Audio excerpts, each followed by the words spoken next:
What's going on, everybody? David here. Today we're going to talk about the Rokinon 14mm f2.8. This is a great lens, and this is Rokinon. And Rokinon usually, well, they have the manual focus lenses. This is an autofocus lens, and they've produced a couple of different ones. I think a 50mm as well as a 35mm. So this is autofocus, and it works really well with the Sony camera. So I've had it for, God, it's been about 5 months now, and I was able to take it out and really take some pictures, and I really wanted to make sure, before I did the review, I wanted to make sure that it was up to standard, because I'm going to be honest with you, I got it and I wasn't expecting much, but I needed a lens at the time, and I didn't want to spend that much money. I had just gotten the camera, I was going on a trip, and I needed to get a lens, but I didn't want to spend the $1,500 that Sony charges for a similar lens. So I read some reviews, and all the reviews that I read were good. So I said, you know what, let me check this out. So that's why I purchased it, and I purchased it with the thought in mind: 30 days, I'll return it if it's not up to par. But it's a very good lens. The build quality on this lens is excellent. I mean, it's all metal. And it's sleek. I like the way it's just simple. It's a very simple looking lens. You just have the one ring here. The only thing that I would like is the ring doesn't have any marking points, so I can actually just continue to scroll it, and it's just a focus ring, so I can just continue going in one direction. It just keeps going. So I would like if it only goes to one direction and it has a hard stop, and then it has little indicators to show me if I'm in infinity or where I am as far as the focusing. So that's one thing that I would like if they would have added that. So since we're talking about negatives, the other thing that I don't like is the lens hood. Now the lens hood is attached here. It doesn't come off. There's no filter ring or like filter threads, so you can't put on like a polarizing filter or anything like that. So you're kind of stuck with this. You can't really use anything as far as to enhance your pictures when you're taking them. So that does bother me a little bit, but I've been able to get away with this lens taking pictures, and I think they've come out, I think I've done a pretty good job with them. Also with astrophotography, I really like the fact that it's f2.8, it's 14mm, and the quality is really, really good. So Rokinon is known to really be good for astrophotography, and that's another reason why I was interested in this lens. And I took it out, I took some pictures, and I think they turned out pretty good. So build quality, I'd give it an 8.5 out of 10. I mean, it's really good, and there are just a couple of little quirks that it has that I don't like, but for the most part, I really like the way it looks and how solid it is. But let's look at the image quality. Okay, so I decided to do a little test with this lens. I just wanted to see how sharp it is, what the barrel distortion looks like. And so out of camera, this is the way it came out. And you can see there's a little bit of vignetting around the corners here, and there's a little bit of barrel distortion. Now I'm going to change it. I'll enable, in Lightroom, it will allow you to enable corrections. So it will correct the barrel distortion, so you can see the difference.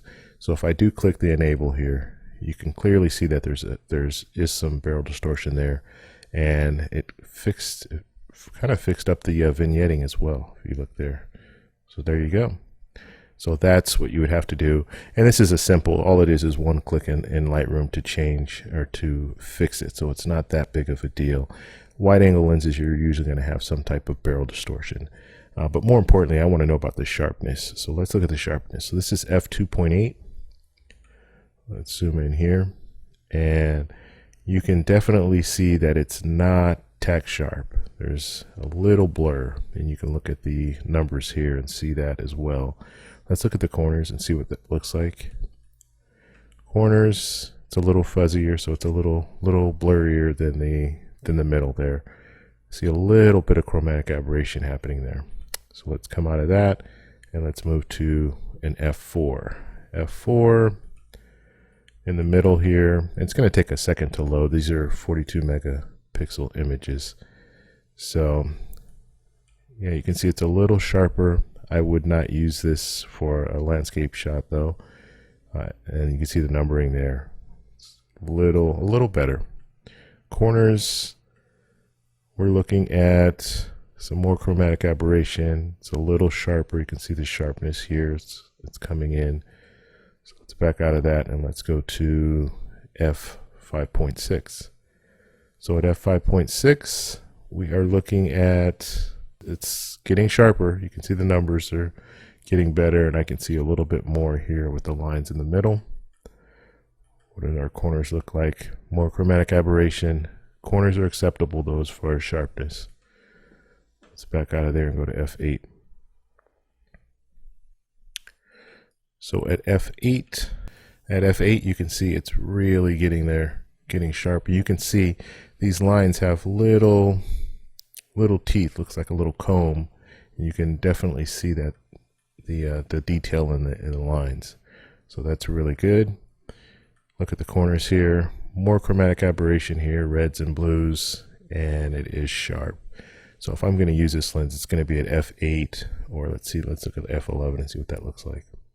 Okay, and there you go. Look at that. That is tack sharp. So f11, it's tack sharp, and in the corners here, you do see the chromatic aberration there, but the sharpness in the corners are really good. So definitely an f11 or f8, that's what you'd be using this lens in. If you're shooting a landscape, that's the way you want it. You want everything in focus. So that's exactly what you would do. Now, as far as the chromatic aberration, what you're going to get in most wide angle lenses, you're going to have that.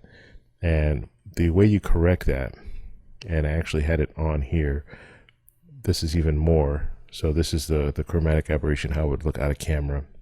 If you click on there, then it will correct it somewhat. Now you see there's still a little blue there, so you do have some chromatic aberration still there, but it's not that bad. So there's before, and there's your after. So it's not a hard fix. It's something that you can do, and it's very common when you're taking pictures of landscapes and stuff like that. You're going to have the chromatic aberration that you're going to have to deal with. But overall, I mean, the lens is really sharp. If you're shooting at f11, set it up on a tripod, you're going to be fine. You're not going to have any issues at all. Okay, so all in all, this is a good lens, and I would definitely buy it and keep it. Like I said, I was thinking about buying it and either returning it if it wasn't what I wanted, or selling it. But this is one of those lenses that for astrophotography, it's amazing. And just to have it in your bag, it's a great wide angle lens.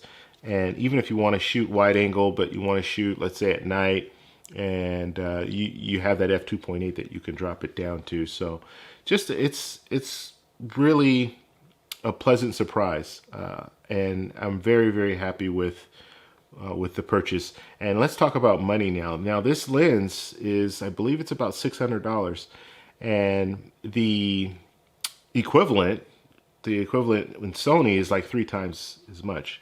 And the Sony lens is better. The quality is better. So the image quality is going to be better, a little bit better, but is it going to be 3 times better? No, it's not even close to 3 times as better. So just something to think about. I really am happy with the purchase, and I just wanted to share that with you guys. If you have any questions, please post them below. If you like this video, please give me a thumbs up. Please subscribe for more, and I'll talk to you guys in the next one.